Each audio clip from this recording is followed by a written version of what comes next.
So, it's officially been over 5 years since Milo Murphy's Law first debuted on Disney XD. And I think it's fair to say at this point, the show is just about finished. And I gotta put this out there because all the other hardcore Milo Murphy's Law fans are gonna come at me saying, Disney never officially canceled it. And I know, I interviewed Dan, and he said as much. I and I think Swampy would both really love to do more Milo Murphy. They've never said full on they're not doing more, but we started doing a Phineas and Ferb movie. Yeah.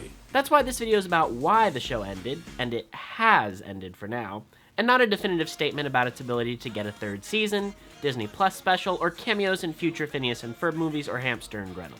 So, with all that said, let's look into the strange situation that was the ending of Milo Murphy's Law.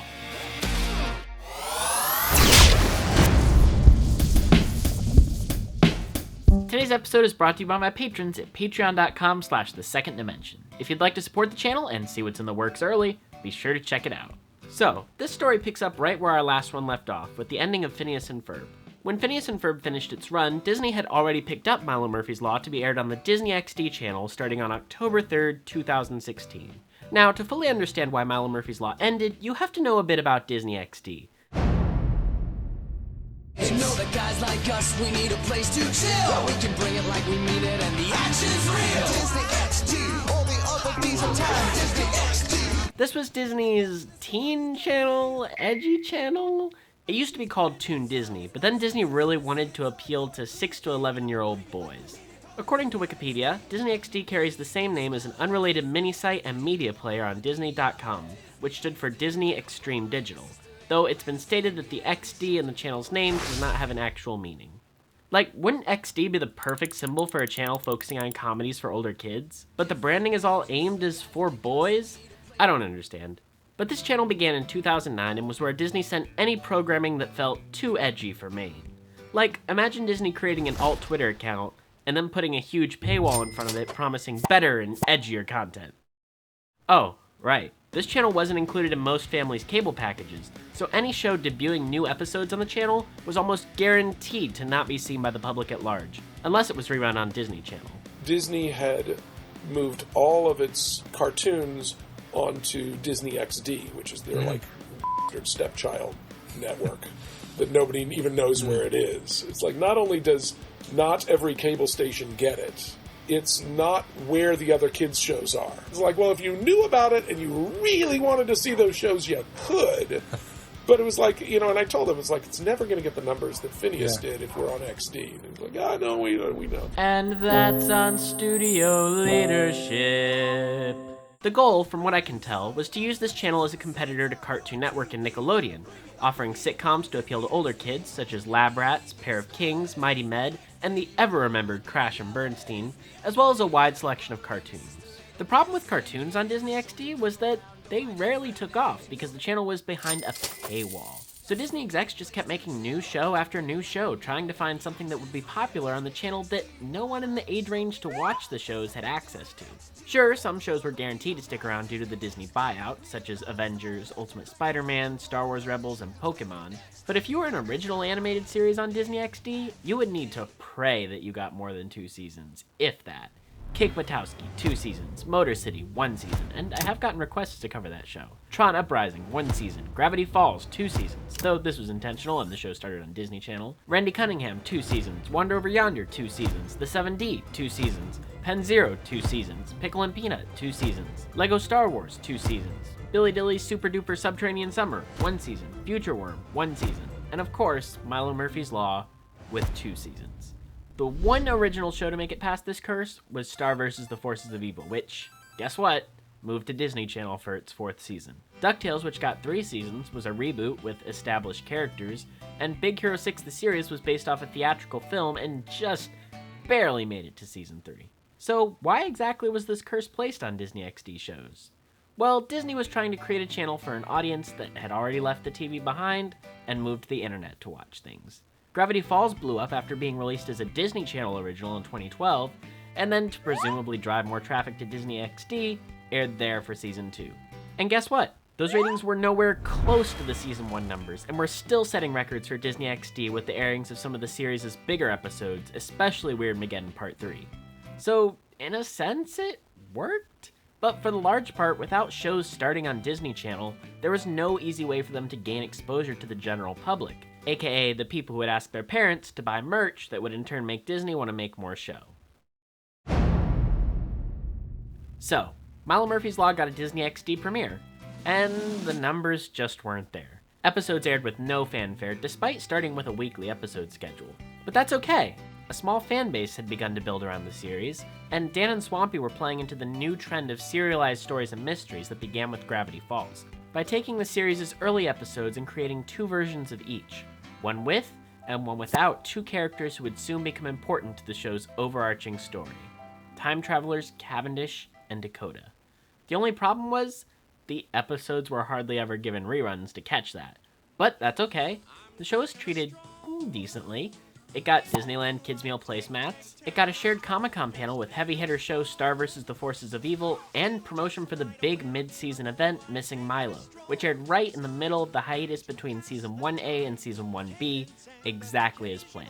I can't find you on the telephone. I can't find you. Over here, you overgrown life snack! Nut monsters, magical backpacks, YouTube saving the world. Then we get to the ending of Season 1, which, in case you're unfamiliar, was designed to lead right into Season 2 of the show, with a huge cliffhanger featuring Dr. Doofenshmirtz teasing the already announced Phineas and Ferb crossover episode that would anchor Season 2 of the show. If you're interested in learning more about that whole scenario, I have a video on that scene that goes a bit into the promotion of the episode. But here's where things get interesting. Let me take you into the mind of the Disney executives at the time. You've got Dan and Swampy working on Milo Murphy's Law, which is being designed to build to a second season that was anticipating high promotion, with a crossover event, Doof and Perry becoming regular characters in the show, Phineas and Ferb cameos galore, a new Love Handle song, and so much more. This is what the airing schedule was anticipated to be during production.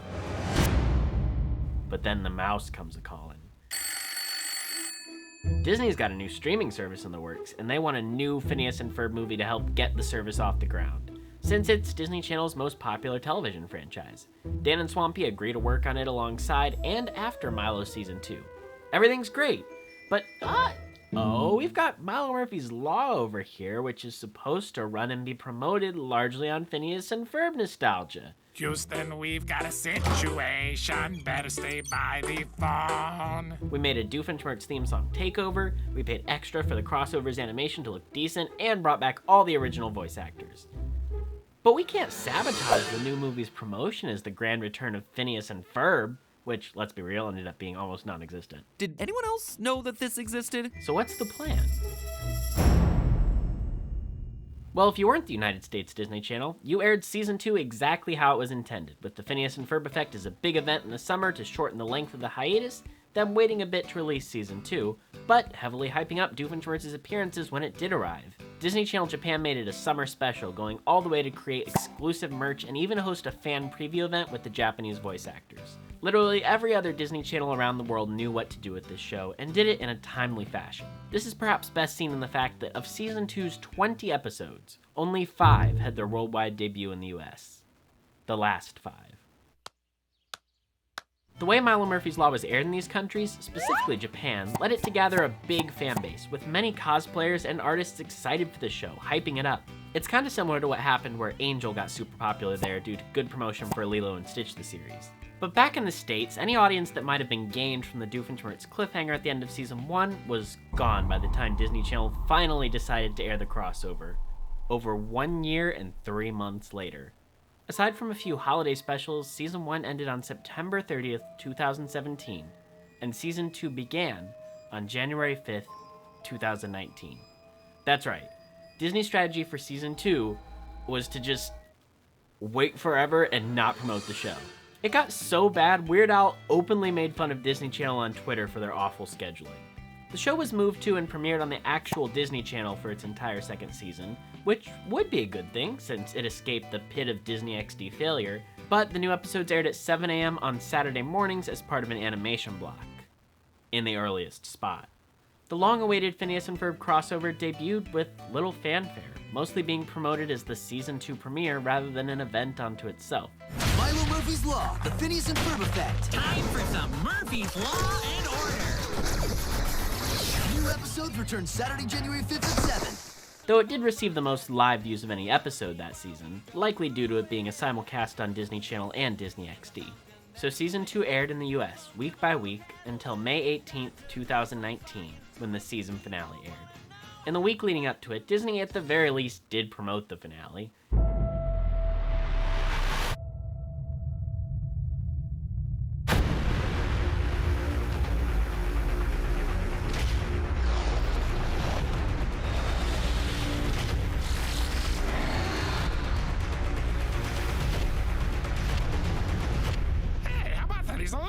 It received a Disney Channel ad spot, as well as an entire marathon of every Phineas and Ferb and every Milo Murphy's Law episode ever airing on Disney XD leading to the grand finale.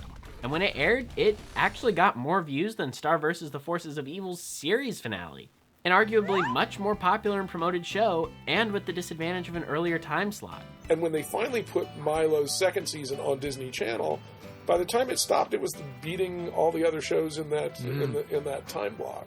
As a conclusion for the season, Sphere and Loathing in Outer Space worked well. It concluded Season 2's story arc with the Octalians quite nicely, and finally gave a fan-favorite ship a bit of a payoff. But if you watch the final scene, you'll see this clearly was not meant to be the end of the entire show. So, what did I miss? No good. Don't take it personal. And how can I not take it personally? Join a support group. Come on, let's go home and get us a real sandwich. Well, it'll be good to get back to our planet, where the only thing we have to deal with is Murphy's Law. Oops. I think we're gonna need another ship. It's my world and we're all living in it. And then, Milo Murphy's Law was over. The next project announced from Dan and Swampy was the new Disney Plus movie, Candace Against the Universe. Fans waited over a year for any news on a potential third season of Milo Murphy's Law. Now, Milo Murphy's Law certainly had an impact on the new Phineas and Ferb film. For one, there was originally a cameo written for Milo in the movie, which Weird Al recorded for, but it was cut because it didn't fit. Though Weird Al still appears in the movie. Who wants a free t-shirt? Also, Milo Murphy's Law character Trucker Ted appears briefly, as his voice actor, Bob Bowen, directed both episodes of Milo Murphy's Law and the entire Candace Against the Universe movie. And of course, Milo Murphy's Law's most famous song, Chop Away at My Heart, was featured briefly in the film and got a soundtrack release, which was absolutely awesome. Stop, stop, stop! Playing Chop, Chop, Chop by the Lumberjacks. And there's a few other references, but you can check those out in this video. But after that, there was nothing new from Milo Murphy's Law. Outside of another country making a very memeable or actually great promo as the episodes finished airing elsewhere, Milo was completely done. The new Phineas and Ferb movie was the grand return of the Phineas and Ferb characters, with Milo Murphy's Law's second reference-filled season left as a footnote in Phineas and Ferb's history.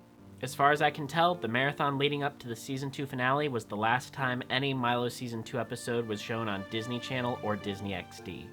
An entire season of television filled with some of the most recognizable characters in animation history, aired twice and forgotten. I don't know anything about our chances at a Season 3, other than the writers, before we all finished our contracts, we did submit a proposal for what Season 3 would look like. So we did have written ideas for the character arcs, for the season arc, that we built as a team. Disney had been pitched Season 3, but the network executives simply had no interest in picking it up, and allowed the rest of the Milo Murphy's Law crew to disband, aside from those who stayed to make Candace Against the Universe, without ever officially canceling the show. Production just stopped since Season 3 was never ordered, and then it was back to the drawing board for Dan and Swampy.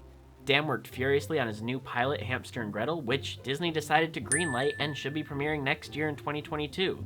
Swampy had his own animation studio to worry about, Surfer Jack Productions, making Pete the Cat for Amazon.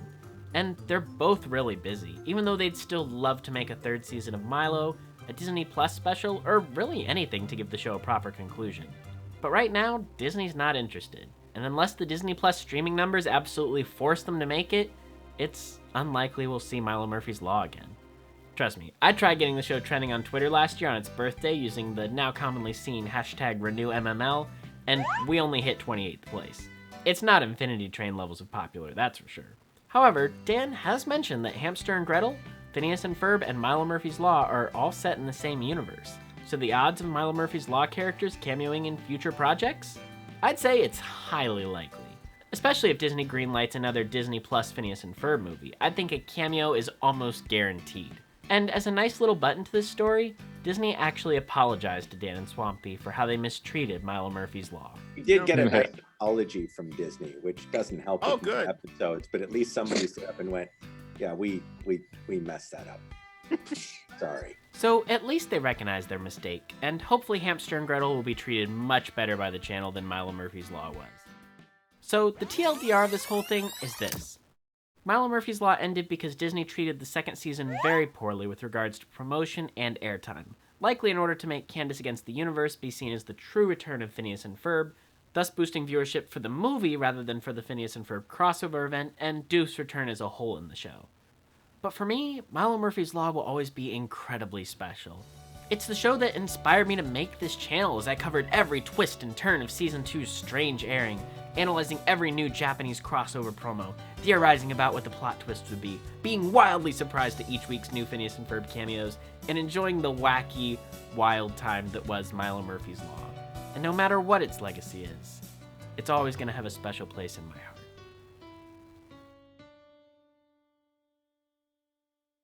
If you've made it this far and haven't seen Milo Murphy's Law, definitely check it out on Disney+. It's a really fun time. And if you're curious as to some of the other reasons why Milo Murphy's Law failed to find a large audience outside of its terrible airing schedule, check out my friend Kian's video about it. It's really funny and definitely worth your time, as he brings up some great points about the show's structure and all sorts of stuff. And my friend the Glad and Gladiator, who also has an excellent video about Milo Murphy's Law's cancellation and history. But that's where I'll leave this video. Did you watch Season 2 of Milo Murphy's Law as it aired, or see any promotion for the crossover, or the fact that Doof was in the show? Let me know in the comments below, Dimension Hoppers. I'd love to hear the stories about your experience watching Milo Murphy's Law, and how you'd like to see these characters again in the future. Thank you so much for watching, and I'll see you back in Dimension 1. Alright, so that's why Milo Murphy's Law ended. I really hope you enjoyed this trip down memory lane. Milo Murphy's Law has an insane history, so it was fun to revisit all of that and go back through all those memories of being in the fandom. But coming up next, I have a collab in the works for sometime in November, as well as a big hour-long special video for December, so stay tuned for that. Thank you so much for watching, and have a great rest of your day, afternoon, evening, or night. Oh, and if you've made it this far, why not go ahead and subscribe? I really think you'll enjoy this channel's community.